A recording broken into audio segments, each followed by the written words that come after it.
సముద్ర మథనం ఎపిసోడ్ 2 శ్రీ మహావిష్ణువు దివ్య ఉపదేశం ఇప్పటివరకు ఎపిసోడ్ 1లో మీరు చూశారు. మహర్షి దుర్వాసుని శాపం వల్ల దేవేంద్రుడితో సహా సమస్త దేవతలు తమ తేజస్సు, ఐశ్వర్యం, బలాన్ని కోల్పోయారు.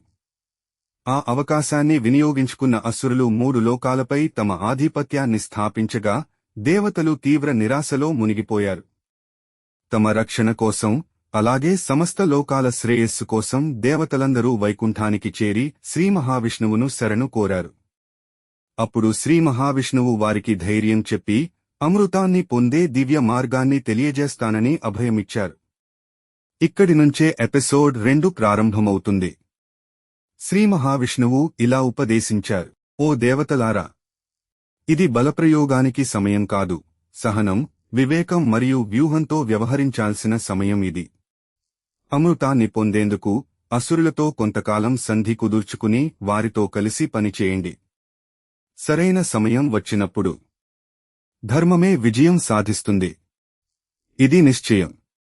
శ్రీ మహావిష్ణువు ఇంకా ఇలా అన్నారు: క్షీరసాగర గర్భంలో అనేక దివ్య రత్నాలు, అమృతం ఇంకా ఎన్నో దాగి ఉన్నాయి. వాటిని పొందడానికి ఒక్కటే మార్గం ఉంది: సముద్ర మథనం.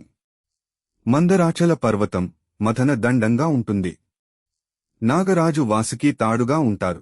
మీ అందరూ కలిసి క్షీరసాగరాన్ని మథించండి. తరువాత శ్రీ మహావిష్ణువు మందరాచల పర్వతం గురించి ఇలా వివరించారు: మందరాచల పర్వతం సాధారణ పర్వతం కాదు. అది అత్యంత విశాలమైనది, దివ్యమైనది, బంగారు శిఖరాలతో అలంకరించబడిన మహాపర్వతం. దేవతలు, అసురులు ఇద్దరూ కలిసి ప్రయత్నించినా దానిని కదిలించడం కూడా అసాధ్యం. అందుకే ఈ మహాపర్వతాన్నే సముద్ర మథనానికి ఎంచుకున్నాను. ఆ తరువాత వాసుకి గురించి శ్రీ మహావిష్ణువు ఇలా చెప్పారు: నాగరాజు వాసుకి మహర్షి కశ్యపుడు, కద్రూ దేవి కుమారుడు. సమస్త నాగజాతికి అధిపతి. అతనిది విశాలమైన, దివ్యమైన శరీరం మందరాచల పర్వతాన్ని చుట్టి మథించేందుకు అనుకూలంగా ఉంటుంది. అందువల్ల వాసుకియే సముద్ర మథనానికి తాడుగా ఉంటాడు. శ్రీ మహావిష్ణువు దేవతలకు మరల ఉపదేశిస్తూ ఇలా అన్నారు: మీరు ఎల్లప్పుడూ గుర్తుంచుకోండి, ఎప్పుడు కోపానికి లోనవకండి, లోభాన్ని ఆశ్రయించకండి, అహంకారాన్ని దరిచేరనివ్వకండి. ధైర్యాన్ని, సహనాన్ని ఎల్లప్పుడూ నిలబెట్టుకోండి. సమయం వచ్చినప్పుడు నేనే స్వయంగా మీకు సహాయం చేస్తాను. శ్రీ మహావిష్ణువు దివ్య వాక్యాలను విన్న దేవతలందరూ భక్తితో నమస్కరించి ఇలా ప్రార్థించారు: ఓ దేవదేవా, మీ ఆజ్ఞను మేము సంపూర్ణ భక్తి, శ్రద్ధలతో పాటిస్తాము. మీ అనుగ్రహంతోనే ధర్మానికి విజయం చేకూరుతుంది. శ్రీ మహావిష్ణువు దేవతలందరికీ అభయం ప్రసాదించారు. ఆ దివ్యమూర్తి అపారమైన తేజస్సుతో అదృశ్యమయ్యారు. ఆయన ఆశీర్వాదంతో దేవతల హృదయాలలోని భయం తొలగిపోయి కొత్త ఆశ, ధైర్యం, ఉత్సాహం నిండాయి. శ్రీ మహావిష్ణువు ఆజ్ఞను శిరసావహించిన దేవేంద్రుడు ఇతర దేవతలతో కలిసి వైకుంఠం నుండి బయలుదేరారు. ఇప్పుడు వారి లక్ష్యం ఒక్కటే: అసుర రాజు బలిని కలిసి సంధి ప్రతిపాదించడం. కొంత సమయం తర్వాత దేవతలందరూ బలి మహారాజు యొక్క వైభవోపేత రాజసభకు చేరుకున్నారు.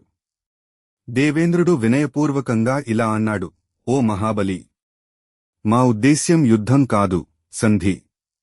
మనమందరం కలిసి క్షీరసాగరాన్ని మథిద్దాం. ఆ మథనం ద్వారా లభించే అమృతం దేవతలకు మరియు అసురులకు సమానంగా లభిస్తుంది. దేవేంద్రుని ప్రతిపాదన విన్న వెంటనే సభ అంతా నిశ్శబ్దంగా మారిపోయింది. అసుర సేనాధిపతులు గురు శుక్రాచార్యుడు ఒకరినొకరు చూశారు. బాగా ఆలోచించిన తర్వాత అసురరాజు బలి తన నిర్ణయాన్ని ప్రకటించడానికి సభ వైపు దృష్టి సారించాడు. దేవతలు, అసురులు ఆసక్తిగా ఆయన నిర్ణయం కోసం ఎదురు చూడసాగారు. అసురరాజు బలి దేవతల ప్రతిపాదనను అంగీకరిస్తాడా, లేక మరో మహాసంగ్రామానికి నాంది పలుకుతాడా? తదుపరి ఎపిసోడ్లో చూడండి. సముద్ర మథనం ఎపిసోడ్ 3. మందరాచల పర్వతం మరియు నాగరాజు వాసుకి. మందరాచల పర్వతాన్ని ఎవరు మోస్తారు? దేవతలు, అసురులు దానిని క్షీరసాగరం వరకు ఎలా తీసుకెళ్తారు? నాగరాజు వాసుకి మథన తాడుగా మారడానికి ఎలా అంగీకరిస్తాడు? సముద్ర మథనం ప్రారంభమైన తరువాత ఏమి జరుగుతుంది? ఈ దివ్య గాథను తెలుసుకోవాలంటే తదుపరి ఎపిసోడ్ను తప్పక వీక్షించండి. ఈ వీడియో మీకు నచ్చినట్లయితే లైక్ చేయండి.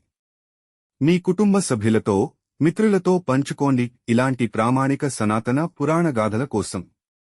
రంగవల్లి ఛానల్ను తప్పక సబ్స్క్రైబ్ చేయండి. ఓం నమో నారాయణాయ.